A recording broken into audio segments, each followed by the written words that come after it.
Bonjour aux curieux, ça faisait tellement longtemps que je n'avais pas parlé et nous allons reprendre quelques petits dessins que j'ai retrouvés pour l'occasion. Pourquoi cette fascination pour les églises, les cathédrales, les temples protestants, les cloches, les buffets d'orgue, sachant que je ne suis pas baptisée, mais croyante en une force qui, d'une manière mathématique, a provoqué la naissance du monde bien avant le Big Bang. On me surnomme la chouette, bien que ce soit un petit hibou.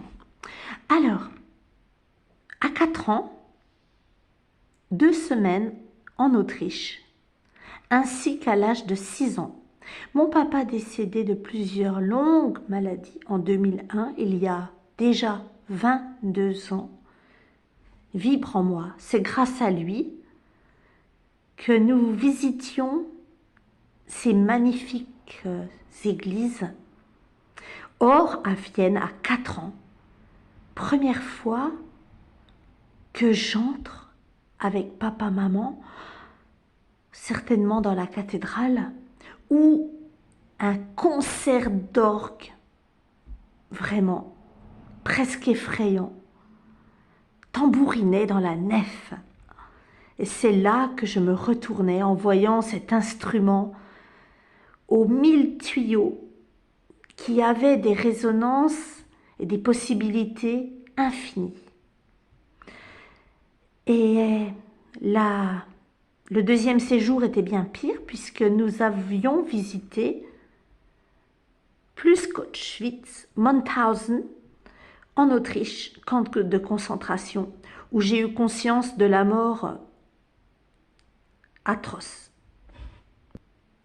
Très tôt, il a fallu que je dessine des églises sans notion de perspective. J'ai retrouvé ce dessin âgé de 10 ans à peu près. On remarque sur la porte, ah zut, un monsieur, bien sûr, porte close. C'est pas très logique, puisque c'est une porte latérale. Et toujours, autour de l'église, un petit chemin avec un monsieur en noir. Eh ben non, ça ne passe pas.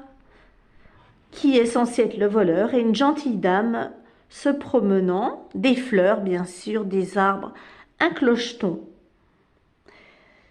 Voilà, ça c'est le premier dessin où, à travers les abassons, on n'aperçoit pas les cloches que j'ai découvert un peu plus tard en vallée d'Aoste, à 7 ans. Quelle fascination avec les battants qui venaient frénétiquement faire sonner la cloche. Petit dessin à 10 ans. Ensuite, cathédrale. Pas encore en 6e, mais je m'étais inspirée de Notre-Dame de Paris. Évidemment, 2 horloges, une rosace, 2 tours. La tour, the spire, la tour la plus haute, des signes de croix, et de jolies dents, les Alpes ou les Dolomites, car j'étais toujours fourrée dans les livres. Mon père avait l'encyclopédie en 2 volumes Larousse universelle, avec évidemment toutes sortes de cathédrales, dont les plus grandes orgues de France. J'ai un podcast, pas un podcast, pardonnez-moi, j'ai téléchargé sur Saint-Eustache en France, le plus grand buffet d'orgue à égalité avec celui de Notre-Dame de Paris en rénovation. À ce titre, je voulais me rendre à Saint-Christophe, la cathédrale de Belfort, à 12 km. Malheureusement, elle est fermée jusqu'à Pâques. Chauffage en rénovation, ainsi que quelques éléments historiques, dont les tableaux. Nous irons ensemble. Rien de spécial, si ce n'est que il n'y a pas de perspective, malheureusement. Et j'ai pris quelques cours de perspective à 12 ans. Je vous montre des dessins.